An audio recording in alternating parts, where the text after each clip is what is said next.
நமஸ்காரம். குஜராத் மாநிலத்தில் கட்ச் வளைகுடாவில் உள்ள தீவு தான் பெட் துவாரகா, அதாவது பகவான் கிருஷ்ணர் வாழ்ந்த இடம்.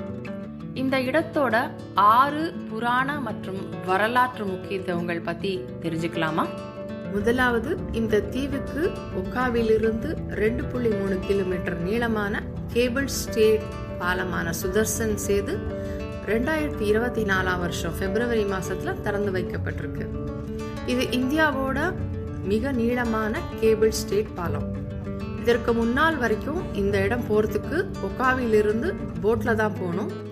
இந்த பாலம் நேரத்தை வெகுவாக குறைக்கிறது. இரண்டாவது, துவாரகா அரசாட்சியின் தலைநகரமாக இருந்தாலும் பேட் துவாரகா பகவான் ஸ்ரீ கிருஷ்ணர் தனது குடும்பத்தோட வாழ்ந்த இடமா நம்பப்படுகிறது. மூன்றாவது, வறுமையில் இருந்த சிறு பருவ நண்பர் சுதாமா கிருஷ்ணரை சந்தித்த புனித இடம் இதுவாக சொல்லப்படுறது. இந்த சந்திப்பு நட்பின் மகத்துவத்தை வெளிப்படுத்துகிறது.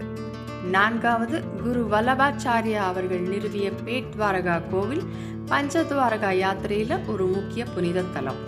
மகாபாரதத்துல இது அந்தர்த் தீபம் என குறிப்பிடப்படுகிறது.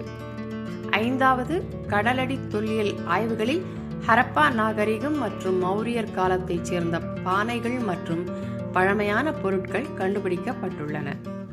ஆறாவது, சங்கோதர் என்ற பெயராலும் அறியப்படும் இந்த தீவு முக்கிய கடல் வர்த்தக மையமாக இருந்திருக்கு. மேலும் 1857 ஆண்டின் காலகட்டத்தில் வாகேர் இனத்தவரின் கோட்டையாகவும் இருந்தது. இவ்வளவு சிறப்பு வாய்ந்த இந்த பேட் துவாரகா வாழ்க்கையில ஒரு நாள் கண்டிப்பா எல்லாரும் பார்க்க வேண்டிய இடம். மிஸ் பண்ணாம பாருங்க. ஹரே கிருஷ்ணா.